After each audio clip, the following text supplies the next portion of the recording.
Bismillahirrahmanirrahim. Assalamualaikum warahmatullahi wabarakatuh, anak-anak. Waalaikumsalam warahmatullahi wabarakatuh, Ibu. Baik, apa kabarnya kalian semua hari ini? Alhamdulillah baik, Bu.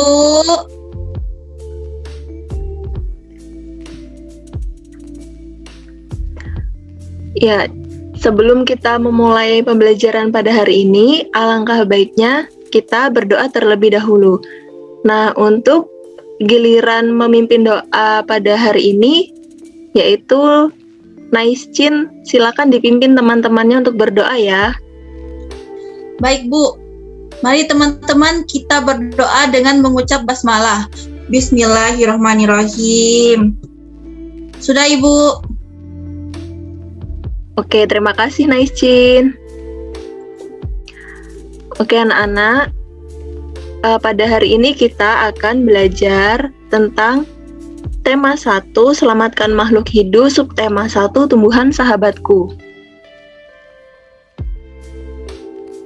Oke, sebelum memulai pembelajaran hari ini, jangan lupa kalian untuk presensi terlebih dahulu ya.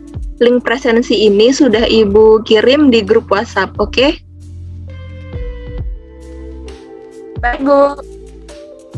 Nah, untuk muatan terpadu pada tema 1 dan subtema 1 kali ini yaitu ada bahasa Indonesia, IPA, dan IPS.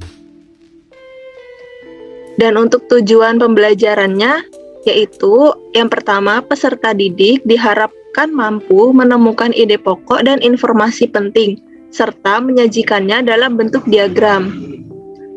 Dan tujuan yang kedua, yaitu setelah menemukan ide pokok dari bacaan, siswa mampu mengembangkannya dengan menggunakan bahasanya sendiri secara rinci menjadi sebuah tulisan. Yang ketiga, setelah mengamati bunga, siswa mampu mengidentifikasi perkembangbiakan generatif melalui gambar yang dibuatnya dan manfaatnya dengan benar. Yang keempat, peserta didik mampu mengidentifikasi perkembangbiakan generatif melalui gambar yang dibuatnya dan manfaatnya dengan benar. Lalu, setelah membaca teks tentang ASEAN dan kehidupan sosial budayanya, peserta didik mampu menyebutkan kehidupan sosial budaya dari dua negara ASEAN terkait kondisi geografisnya dengan benar. Yang terakhir, setelah berdiskusi, peserta didik mampu menulis laporan tentang perbedaan sosial budaya dari dua negara terkait kondisi geografisnya dengan benar melalui diagram Venn.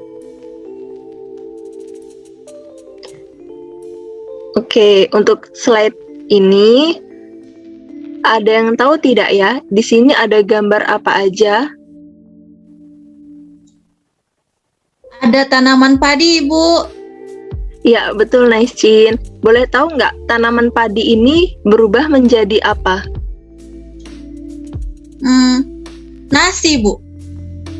Betul, jadi tanaman padi ini sebelum menjadi nasi yaitu menjadi beras ya. Terus setelah menjadi beras dia dimasak lalu menjadi nasi. Oke, betul Icin. Lalu yang kedua ini ada gambar apa? Ada yang tahu? Tanaman sagu, Bu. Betul Dewi. Tahu tidak ini tanaman sagu berubah menjadi apa? Enggak tahu, Bu. Oke, jadi tanaman sagu ini berubah menjadi makanan papeda. Nah, makanan papeda ini biasanya menjadi makanan pokok di daerah Papua atau daerah timur ya. Nah, lalu di sebelahnya ini ada yang tahu tanaman apa? Tanaman jagung, Bu. Oke, betul Maulina. Jadi di sini tanaman jagung udah pada tahu semua ya pasti. Dan di sini jagungnya menjadi tetap jagung gitu ya, kayak jagung rebus gitu. Oke, kita beralih ke slide selanjutnya, yaitu bagaimana jagung berkembang biak. Sebelumnya sudah ada yang tahu bagaimana cara jagung berkembang biak? Belum, Bu. Belum, Bu. Baik, akan Ibu jelaskan. Jagung merupakan salah satu tanaman yang dijadikan bahan makanan pokok di berbagai negara. Penduduk Pulau Madura menjadikan jagung sebagai makanan pokoknya. Jagung merupakan salah satu tanaman penghasil karbohidrat yang sangat diperlukan oleh tubuh. Jadi jagung, pohon sagu, dan padi tadi itu sama-sama karbohidrat ya, bisa menjadi makanan pokok kita sehari-hari. Oke, pada slide ini, mari kita simak video berikut bersama-sama, yaitu tentang perkembangbiakan generatif pada tumbuhan IPA kelas 6, tema 1, subtema 1. Baik, anak-anak, kita lanjutkan ya. Maaf tadi terkendala sebentar. Oke, setelah kita menonton video ini, kita beralih ke pelajaran selanjutnya, yaitu dari pengamatan video di atas tadi, ada yang tahu tidak jagung berkembang biak dengan cara vegetatif atau generatif? Generatif, Ibu. Baik, betul, nice, Cin. Jadi, jagung itu perkembangbiakannya melalui generatif ya. Nah, di sini Ibu akan menjelaskan proses perkembangbiakan generatif tumbuhan. Yang pertama, perkembangbiakan generatif atau secara kawin dilakukan melalui proses penyerbukan dan pembuahan. Perkembangbiakan generatif pada tumbuhan diawali dengan penyerbukan, yaitu melekatnya atau jatuhnya serbuk sari ke kepala putik. Setelah terjadi penyerbukan, pada serbuk sari tumbuh serbuk sari yang menuju ke ruang bakal biji.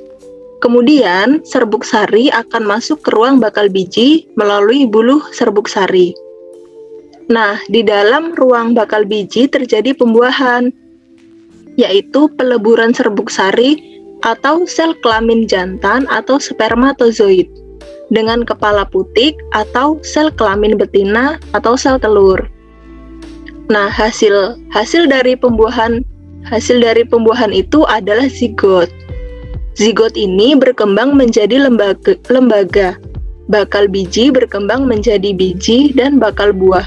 Kemudian, bakal buah berkembang menjadi daging buah.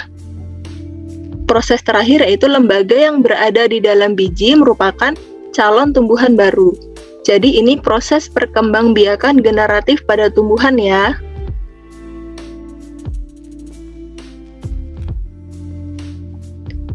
Oke. Nah, di sini, ini ada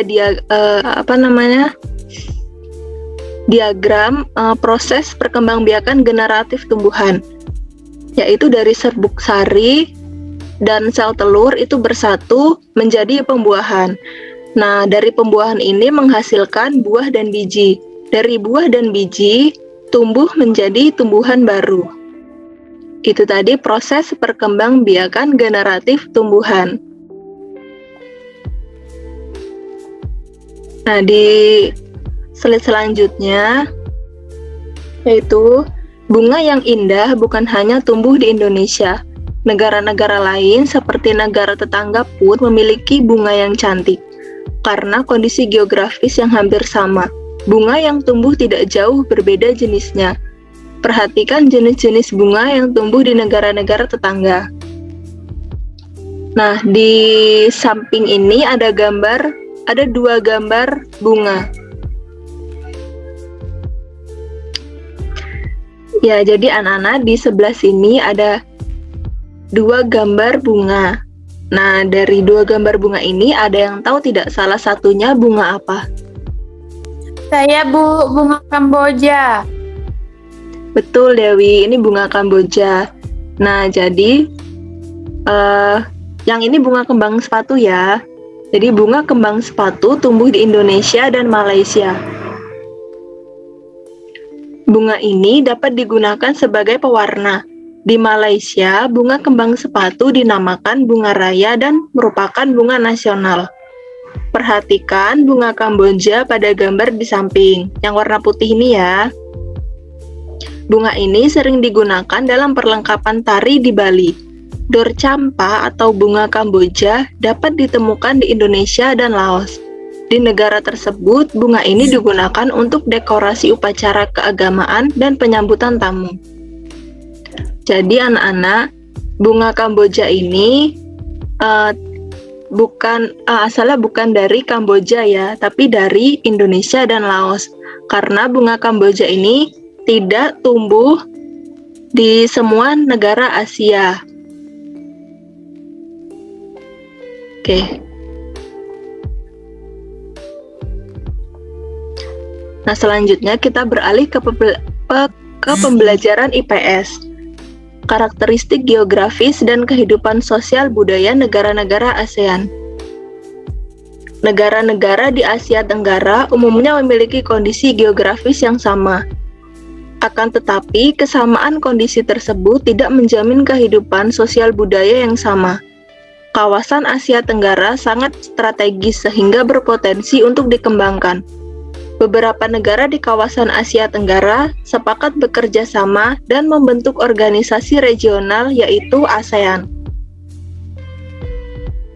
Anak-anak, perhatikan gambar peta di sebelah ini. Ini merupakan negara-negara ASEAN. Bisa ada yang tahu ada berapa jumlah negara ASEAN? Jumlah negara ASEAN ada 10, Bu. Betul sekali, Icin. Jadi, negara-negara yang tergabung dalam ASEAN itu ada 10 negara. Nah, baik. Selanjutnya akan Ibu jelaskan tentang ASEAN menjawab kebutuhan hidup bertetangga. Kalian pasti pernah merasakan nyamannya hidup bertetangga. Hal ini terasa saat semua keluarga saling mendukung, saling membantu, dan bekerja sama. Kenyamanan dalam bertetangga perlu diwujudkan karena setiap keluarga memiliki kepentingan yang sama. Hal itu juga yang mendasari terbentuknya ASEAN. ASEAN adalah sebuah organisasi internasional yang beranggotakan negara-negara di kawasan Asia Tenggara. Negara-negara ini bersatu karena adanya persamaan letak geografis dan kemiripan budaya. Kepentingan yang sama dalam memajukan pertumbuhan ekonomi, sosial budaya, serta menjaga keamanan kawasan menjadi dasar pertimbangan para tokoh-tokoh dunia pendiri ASEAN.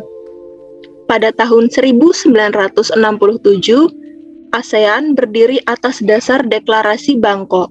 Saat itu, tokoh-tokoh dari 5 negara yang terlibat dalam diskusi menjadi pencetus dan pendiri organisasi ini. Nah, 5 negara yang menjadi anggota pertama ASEAN di tahun 1967 adalah Indonesia, Malaysia, Thailand, Singapura, dan Filipina. Para utusan dari kelima negara tersebut yang sekali merupakan tokoh-tokoh pendiri ASEAN adalah Adam Malik dari Indonesia, Tun Abdul Razak dari Malaysia, Tanat Koman dari Thailand, S. Rajaratnam dari Singapura, dan Narcisco Ramos dari Filipina. Baik anak-anak, dari yang Ibu jelaskan tadi, ada yang bisa menyebutkan lagi tidak? Tokoh-tokoh pendiri ASEAN itu siapa saja dan dari negara mana saja? Saya, Bu. Silakan Aiscin dijawab. Ada Malik dari Indonesia, Bu. Betul, terus ada siapa lagi? Kan ada 5 negara tadi. Iya, ada Tun Abdul Razak dari Malaysia. Kemudian Tanat Koman dari Thailand. Lalu S. Rajaratnam dari Singapura dan Narciso Ramos dari Filipina. Udah, Bu. Ya, betul sekali Icin. Terima kasih ya udah menjawab. Iya, Bu. Oke, Ibu lanjutkan. ASEAN harus dapat memberikan manfaat bagi semua anggotanya. Untuk itu, berbagai kerjasama dikembangkan untuk memajukan kesejahteraan semua anggotanya. Kerjasama di bidang ekonomi, sosial budaya, serta politik dikembangkan demi kemajuan semua anggota. manfaat yang dirasakan oleh anggota-anggota ASEAN membuat semakin banyak negara yang kemudian bergabung dengan organisasi ini. Saat ini ada 10 negara yang menjadi anggota ASEAN loh. Nah, berdasarkan urutan waktu bergabungnya, negara anggota ASEAN tersebut adalah 5 negara pendiri, yaitu Indonesia, Malaysia, Thailand, Singapura, Filipina, yang bergabung pada tanggal 8 Agustus 1967. Nah, untuk selanjutnya bisa minta tolong dibacakan, Mbak Dewi Andini.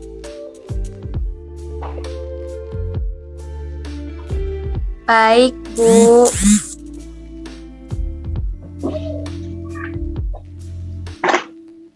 Berdasarkan urutan waktu bergabungnya negara anggota ASEAN tersebut adalah 1. 5 negara pendiri yaitu Indonesia, Malaysia, Thailand, Singapura, Filipina yang bergabung pada tanggal 8 Agustus 1967. 2. Brunei Darussalam bergabung pada tanggal 7 Januari 1984. Ketiga, Vietnam bergabung pada tanggal 28 Juli 1995. Keempat, Laos dan Myanmar bergabung pada tanggal 23 Juli 1997. Dan terakhir, Kamboja bergabung pada tanggal 30 April 1999. Sudah, Bu. Baik, benar Mbak Dewi. Terima kasih sudah membacakan. Baik, Bu. Nah, untuk selanjutnya ini adalah karakteristik negara-negara ASEAN. Kita bacakan yang dari negara kita sendiri ya, yaitu Indonesia. Indonesia dikenal sebagai negara kepulauan karena wilayahnya terdiri atas pulau-pulau yang dikelilingi laut. Flora nasional dari Indonesia yaitu ada melati, anggrek rembulan, dan Rafflesia arnoldi atau bunga bangkai. Nah, selain Indonesia, ada juga Thailand. Thailand dijuluki sebagai negeri gajah putih, negeri 1000 pagoda, dan lumbung padi ASEAN. Untuk flora nasional dari Thailand, yaitu Ratchaprowek. Nah, selain Indonesia dan Thailand, ada 8 negara lainnya yang sama, yaitu memiliki ciri khasnya masing-masing. Selanjutnya, yaitu ada kondisi geografis Asia Tenggara. Letak geografis Asia Tenggara berada di antara 3 perairan, yaitu Samudra Hindia dan Teluk Benggala. Lalu ada di bagian barat 2 Laut Cina Selatan dan di utara 3 Samudra Pasifik di timur. Wilayah Asia Tenggara dibagi menjadi 2 daratan, yaitu daratan berbentuk semenanjung. Wilayah yang berbentuk semenanjung adalah Myanmar, Thailand, Laos, Kamboja, Vietnam, dan wilayah Malaysia bagian barat. Yang kedua, daratan berbentuk gugusan kepulauan. Wilayah yang berbentuk gugusan kepulauan adalah Filipina, Indonesia, wilayah Malaysia bagian timur, Singapura, dan Brunei.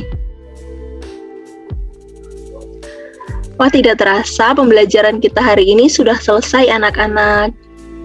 Ibu harap kalian dapat menerima ilmu dan penjelasan yang sudah Ibu jelaskan tadi ya. Baik. Ya, Bu. Baik, setelah ini akan Ibu kirim link LKPD dan soal-soal yang akan kalian kerjakan nanti ya. Ibu kirim melalui WhatsApp group. Jangan lupa dikerjakan, oke? Baik, Bu. Ya, Bu. Baik, sebelum mengakhiri pembelajaran pada hari ini, alangkah baiknya kita membaca hamdalah bersama-sama. Alhamdulillahirabbil alamin.